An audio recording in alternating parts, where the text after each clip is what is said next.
అంతవంత ఇమే దేహా నిత్యసూక్త శరీరిణః అనాసీనో ప్రమేయస్య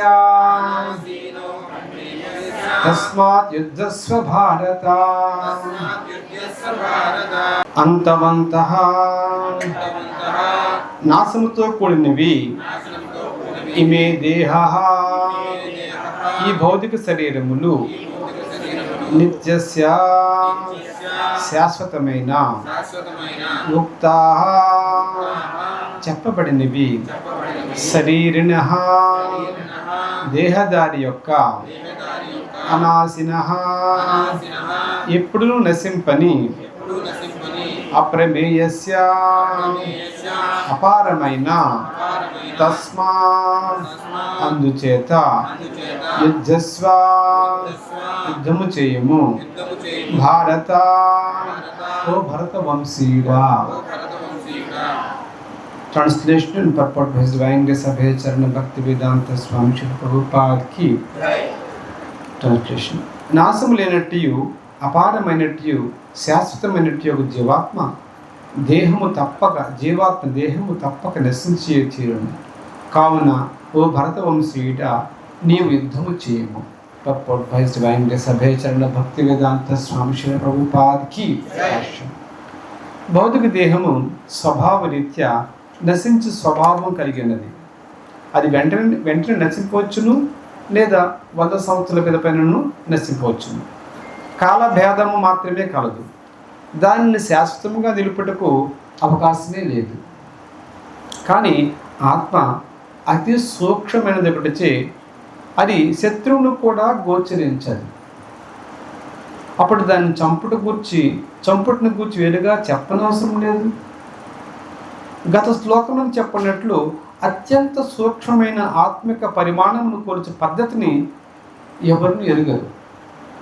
అట్టి ఆత్మ ఎవరి చేతను చంపబడదు. కనుక దేహము కోరినంత కాలము కానీ శాశ్వతంగా కానీ రక్షింపబడదు. ఈ 2 కోణముల్లో దేని ద్వారా సూచనను దుఃఖమునకు ఎట్టి కారణము లేదు. కర్మానుసారముగా అణుపరిమాణ ఆత్మ వివిధములైన దేహమును పొందుచుండును కనుక ధర్మ నియమమును మనందరము తప్పక పాటించవలసి ఉన్నది. జీవుడు పరంజ్యోతి అంశం ఒకటిచే వేదాంత సూత్రము నందు అతడు జ్యోతి స్వరూపుడుగా వర్ణించబడినాడు. కనుకనే సూర్యకాంతి సమస్త జగత్తును పోషించినట్లుగా ఆత్మకాంతి ఈ దేహమును పోషించున్నది. అట్టి ఆత్మ దేహమును విడినంతని దేహము కృలుట ఆరంభించును. అనగా ఆత్మయే దేహమును పోషించున్నదని తెలియచున్నది. దేహమునకు ఎట్టి ప్రాముఖ్యత లేదు. కనుకనే శ్రీకృష్ణుడు భౌతికమైన దేహపరమైన ప్రయోజనముల కొరకే తన విద్యుత్ ధర్మమును త్యజింపక యుద్ధము చేయవలని అర్జునుడికి ఆదేశింపబడినది. ఇది ఈ శ్లోకం యొక్క తాత్పర్యము భాష్యము. మమ జ్ఞానతిమిరంజస్య జ్ఞానాంజనశ్లాకయ చక్షురున్మిలితమేన తస్మై శ్రీ గురువే నమః. నమామి విష్ణుపదాయ కృష్ణపృష్ఠాయ భూతలే శ్రీమతే భక్తి వేదాంత స్వామినితి నామని.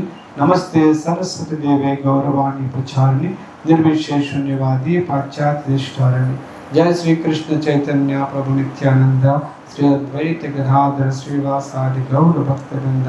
హరే కృష్ణ కృష్ణ కృష్ణ హరే హరే, హరే రామ రామ రామ హరే హరే. హరే కృష్ణ.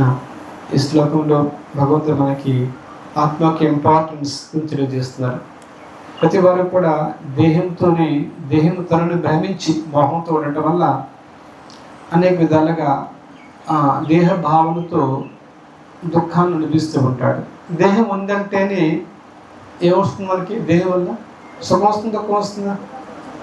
దేహం ఉందా అర్థం సుఖం కాదు. దేహం ఉందంటే భౌతిక దేహం ఉందంటేనే దుఃఖం. ఏ దేహం అయినప్పటికీ కూడా చీమ దగ్గర నుంచి బ్రహ్మ వరకు. చీమ చాలా చిన్న జీవి ఉండొచ్చు, బ్రహ్మ చాలా పెద్దవాడే ఉండొచ్చు. ఈ దేహం ఏ భౌతిక దేహాలే. భౌతిక దేహం అంటే ఏమిటండి?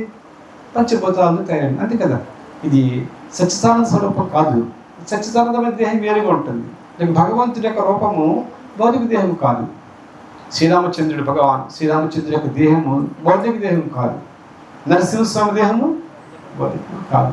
శ్రీకృష్ణునికి దివ్య దేహము ఆది పురుషుడు, మూల పురుషుడు, ఆయన దివ్య దేహము. అవి భౌతిక పదార్థాలు తయారు చేయకూడదు. అంటే భౌతిక పదార్థం అంటే ఏంటండి?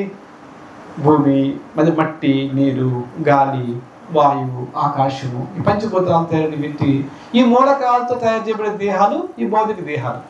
ఈ జాగ్రత్తగా అర్థం చేసుకోవాలి. ఇది మీరు అర్థం చేసుకుంటే దుఃఖాన్ని నుంచి బయటపడగలరు. ఆత్మ యాక్చువల్లీ బ్రహ్మభూత ప్రసన్న ఆత్మ అంటారు. నిజంగా మీరు ఆత్మస్థితి అర్థం చేసుకుంటే, నిజంగా మీ స్వరూపం తెలుసుకుంటే ఎప్పుడు ప్రసన్నాత్మ ఎలా ఉంటారండి? ఇప్పుడు చాలా హ్యాపీగా ఉంటారు. కానీ ఉండగలుగుతున్నారా ఎవరు? కానీ ఎందుకంటే బ్రహ్మభూత స్థితిలో ఎవరు లేరు. ఎలా ఉన్నారు? అందరూ కూడా తప్పుడు భావంతో ఉండిపోయారు. మరి తప్పుడు నేనే దేహము అన్న భావంతో ఉండిపోయాడు. అర్జునుడు కూడా అదే భావంతో ఉండిపోవటం వల్ల కదా యుద్ధం చేయమంటున్నాడు, బాధపడిపోతున్నాడు. శరీరం అంతా వణుకుపోతుంది, చేతి నుంచి గాంధీవం జారిపడిపోతుంది. ఆ దుఃఖంతో ఉన్నాడు. ఎందువల్ల? ఏ భావంతో ఉన్నాడు అతను? శరీరం అనే భావంతో, దేహం అనే భావంతో ఉండిపోయాడు. అందువల్ల దుఃఖం అనిపిస్తాడు.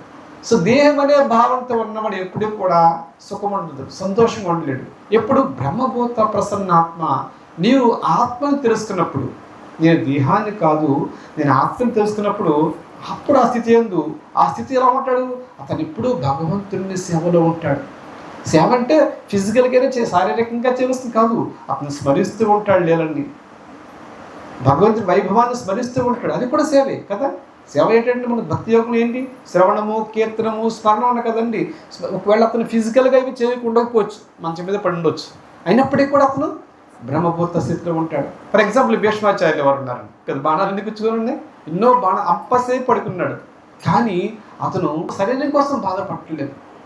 అతను కంప్లీట్గా ఆత్మ స్థితి ఉన్నాడు కాబట్టి అతను బాధలేడు. ప్రహ్లాదునికి ఎన్నో బాధలు పడ్డాడు చూడండి. ఎన్నెన్నో కష్టాలు పడినప్పుడు కూడా అతను బాధలు పట్టట్లేదు. కారణం ఏంటి? అతను ఏ స్థితిలో ఉన్నాడు? శరీర స్థితిలో ఉన్నాడు. దేహస్థితిలో ఉన్నాడా? లేదు. ఎక్కడో పర్వతం పేరుని పైన పడేస్తారండి, అతను భయపడుతున్నాడా? లేదు. సముద్రం మధ్యలో పడేస్తారండి, భయపడ్డాడా? లేదు. సింహాల మధ్యన పడేస్తాడు, భయపడలేదు. అని ఎందువల్ల భయపడలేదు? వాళ్ళకి తెలుసు, నేను చంపబడను, నేను దేహము కాదు, నేను ఆత్మ అనే విషయం పూర్తిగా తెలుసు. రక్షించేవాడు భగవంతుడి శ్రీహరి అని తెలుసు వాళ్ళకి. అటువంటి మహాత్ములు ఆత్మ బ్రహ్మభూత స్థితిలో ఉంటారు కాబట్టి వాళ్ళు ఎప్పుడు దుఃఖించరు. ఇక్కడ అర్జునుడు కూడా బ్రహ్మభూత స్థితి ఉన్నవాడే, కానీ ఎందుకు ఆ స్థితిలో పెట్టారు? ఎందుకు ఆయన బాధపడుతున్నాడు? ఆయన కూడా సామాన్య మానవుడిగా బాధపడిపోతారు. కారణం ఏంటండి? ఎందుకు బాధపడుతున్నాడు? భగవంతుడితో సన్నిహిత సంబంధం ఉన్న వ్యక్తి ఆయనకి దేహం కాదని తెలియదండి, ఎందుకు వస్తుంది బాధపడతారు? మనం అందరూ ఆ భావంతో ఉన్నాం కాబట్టి, ఆ భావన పోయి జ్ఞానం పొందాలి కాబట్టి, ఆ జ్ఞానం పొందడం కోసం భగవంతునిచే ఆ విధంగా అతను ఆ స్థితిలో ఉంచబడ్డాడు తప్ప, అది నిజం చెప్పాలంటే అతనికి ఆ బాధ లేదు, దేహభావం లేదు అతనికి. కానీ దేహభావం ఉన్నట్టు, అయ్యో నా బంధువులు, నా స్నేహితులు, నా మనవాళ్ళు, నా పిల్లలు, నా మేనమామలు, నా చిన్నాన్న, నా పెదనాన్నగారు, తాతయ్య గారు, మా గురువు గారు, వీళ్ళందరూ యుద్ధం చేయి, వీళ్ళందరినీ సంహరించేస్తే నాకు ప్రయోజనం ఏంటి అంటే అతను బాగుండి దేహం, నేను దేహం అనుకుని భ్రమిస్తున్నాడు కదా. నిజం చెప్పాలంటే అక్కడ ఎవరూ సంహరించబట్టలేదు. నిజం చెప్పాలంటే శ్రీకృష్ణ పరమాత్మ వాళ్ళందరికీ మేలు చేస్తున్నాడు. ఎందుకంటే వాళ్ళు చేస్తున్న చెడు కర్మల వల్ల చాలా బాధలు పడాలి. ఎందుకంటే దుర్యోధనుడు చాలా పాపం చేస్తాడు కదా. దుర్యోధనుడు ప్లస్ ఆయనతో చాలా మంది కూడా పాపకర్మ చేస్తాడు, చాలా తప్పులు. వాళ్ళందరికీ నరకానికి వెళ్ళిపోతారు వాళ్ళు చేస్తారు. కానీ కృష్ణ ఏం చేస్తాడు? వాళ్ళందరికీ మోక్షం ఇస్తున్నారు చూడండి. పాపార్థం నరకానికి పోకుండా, అంటే జన్మమృత్యు లేకుండా భగవద్ధామం చేర్చేటువంటి ఒక అవకాశం వాళ్ళకి ఇస్తున్నారు అందరికీ శ్రీకృష్ణ పరమాత్మ. నిజం చెప్పాలంటే చాలా అదృష్టవంతుడు. మోక్షం నిరంతరము భగవంతుడి సేవలో ఉండాలి, నిరంతరము ఆధ్యాత్మ సాధన చేయాలి. నిత్యము సాధన చేస్తున్న వాళ్ళకే మోక్షం పొందే శక్తి వాడికి వస్తుంది, నిరంతరము సేవలో ఉన్న వాళ్ళకి. కానీ ఇక్కడ ఈజీగా భగవంతుడు మోక్షం ఇస్తున్నాడు. ఇబందో వాళ్ళు పాపాలు చేస్తున్నప్పటికీ మోక్షం ఇవ్వడానికి ఆయనకి యోగ్యత కలిగిస్తున్నారు స్వామి. ఇక్కడ భగవంతుడు కూడా అండి, వీళ్ళు దుర్యోధనాలు చాలా మంది ఎన్నో దుర్దార్థపనులు చేసినప్పటికీ వాళ్ళందరికీ మోక్షం ఇవ్వడానికి యోగ్యత కలిగిస్తున్నాడు శ్రీకృష్ణ పరమాత్మ. ఏం చెప్పాలంటే పాండవుల పక్షం వాళ్ళకన్నా కౌరవ పక్షం వాళ్ళు చాలా అదృష్టవంతుదట. ఎందువల్లండి? భగవంతుని దర్శించుకుంటూ వదిలేస్తున్నారు దేహాన్ని కదండి. ఎవరైనా సరే భగవద్ దర్శనం కావాలండి, భగవంతుని దర్శించుకుంటూ దేహత్యాగం చేసి ఎంత అదృష్టవంతులండి వాళ్ళంతా కూడా. సో వాళ్ళు దర్శించుకుంటూ శ్రీకృష్ణ భగవాన్ దర్శించుకుంటూ భగవద్ధామం చేరుకుంటారు అందరూ కూడా. అంతటి మంచి అవకాశము ఇచ్చారట. సో ఇక్కడ పాయింట్ ఏంటంటే ఆత్మకి నాశనం లేదు, ఇది శాశ్వతం. కానీ దేహాన్ని ఎంత మీరు ప్రయత్నించినప్పటికీ కూడా దేహం ఎంతకాలం ఉంటుంది చెప్తున్నారు స్వామి. ఎప్పుడైనా చనిపోవచ్చు దేహము, మహా ఉంటే 100 సంవత్సరాలు ఉంటుంది కదా. ఇప్పుడున్న దేహం పరిమితి మన మ్యాక్సిమం ఎవరికైనా ఉంటే 100 సంవత్సరాలు జీవిస్తారు, ఎవరైనా కొద్దిమంది ఉంటే. కానీ ఎవరు దాన్ని ఆపలేరు. ఇక్కడ ఏం చెప్పారు, దీన్ని భౌతిక దేహం స్వభావరీత్యా నశించినటువంటిది, స్వభావరీత్యా ఎప్పుడూ నశిస్తుంది. ఒక రోజు మనం గడుస్తుందంటే ఒక రోజు మనం మృత్యువు దగ్గర అవుతుంది. ఒక రోజు సూర్యచంద్రుడు తిరుగుతారంటే ఒక సూర్యుడు ఉదయిస్తారంటే మనకు ఆయుష్ తగ్గిపోతుంది. ప్రతిరోజు ఆయుష్ తగ్గిపోతూ ఉంటుంది, ప్రతి క్షణం తగ్గిపోతుంది కూడా. సో దీనికి అంటే దేహానికి ఎప్పుడు కూడా ఎవ్వరూ దీని మృత్యుని ఆపలేరు, సాధ్యం కాదు. ఎందుకంటే భౌతిక దేహము మనం కాదు, మనకు స్వభావరీత్యా ఆధ్యాత్మిక దేహం ఉంటుంది. ఆధ్యాత్మిక దేహం పొందడం కోసమే మానవ దేహము ప్రత్యేకంగా గిఫ్ట్, ఒక బహుమతిగా ఇవ్వబడుతుంది జీవుడికి. అంటే మోక్షం పొందడం. ఇలా మోక్షం పొందాలి, ఈ జన్మలో ఉన్నప్పుడు మాత్రమే మనం వాసుదేవుని గుర్తించి ఆయనకి శరణాగతి పొందడం కోసమే మానవ జీవిత ఉద్దేశం చెప్పండి. ఆ శరణాగతి పద్ధతే కలియుగంలో హరే కృష్ణ కృష్ణ కృష్ణ హరే హరే, హరే రామ రామ రామ హరే హరే. ఈ హరే కృష్ణ మహామంత్రం అనే శబ్ద సరంగాలు మనం జపించడం వల్ల, యుగ ధర్మాన్ని కలియుగ ధర్మాన్ని ఆచరించడం వల్ల మన యొక్క దేహ భ్రాంతి నుంచి బయటపడి బ్రహ్మభూత ప్రసన్నాత్మ నచోచతి నకాంక్షతి, ఎప్పుడు ప్రసన్నాత్మ, ఎప్పుడు ఆనందంగా జీవిస్తామంటాడు. సో భగవంతుడి యొక్క ఉద్దేశము ఆయన మన ద్వారా ఆశించేది ఏంటంటే మీరు సఫర్ అవ్వకూడదు, మనం ఎవరో కూడా ఈ ప్రపంచంలో బాధపడకూడదు. ఆ బాధ నుంచి బయటపడటం కోసమే ఈ దివ్య జ్ఞానము కావాలి. ఈ దివ్య జ్ఞానాన్ని మనం పొందాలి. వాల్యుబుల్ లైఫ్ మనకు వచ్చింది కాబట్టి మీరు అందరూ సద్వినియోగం చేసుకోండి. హరే కృష్ణ. శ్రీ ప్రభుపాద్ కీ, శ్రీమద్ భగవద్గీత కీ, గౌర ప్రేమ.